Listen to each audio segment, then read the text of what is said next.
মালদা জেলা আদালতে দুই নাবালিকার ওপর যৌন নির্যাতন মামলায় বৃদ্ধ দোষী সাব্যস্ত।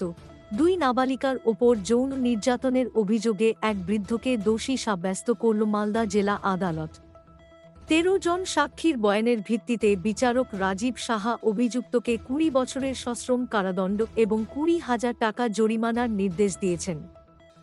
জরিমানার অর্থ অনাদায় হলে আরও ২ বছরের কারাদণ্ড ভোগ করতে হবে বলে আদালত জানিয়েছে। মামলার সরকারি পক্ষের আইনজীবী সার্থক দাস জানান, চকলেটের লোভ দেখিয়ে অভিযুক্ত ব্যক্তি দুই নাবালিকার ওপর যৌন নির্যাতন চালায়।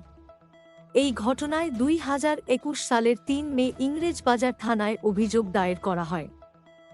দীর্ঘ শুনানি ও সাক্ষ্যগ্রহণের পর আদালত অভিযুক্তকে দোষী সাব্যস্ত করে।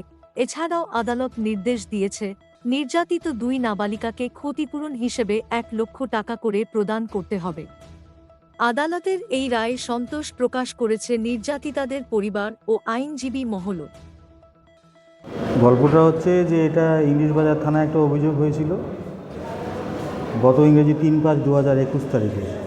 সেখানে অভিযোগটা করেছিল হচ্ছে একটি ৪ বছরের মেয়ের মা এবং তার জায়ের মেয়ে, তাকে এই দুইজনকে আসামি চকলেটের প্রলোভন দিয়ে ডাকে এবং ডাকার পর তাকে ফিঙ্গারিং করে।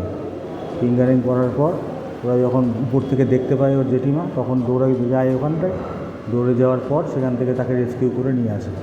তার পরবর্তীকালে ইংরেজবাজার থানাতে এটা এফআইআর লজ করা হয়। আজকে কী হলো? আজকে ওর রায় ঘোষণা হলো, তাকে ২০ বছরের সাজা দেওয়া হলো এবং তার সঙ্গে ২০,০০০ টাকা ফাইন হলো।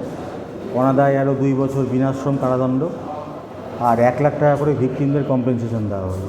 দুই ভিকটিমকে। কতজন ছিল ওরা? দুই ভিকটিম, দুজন ভিজিট ছিল।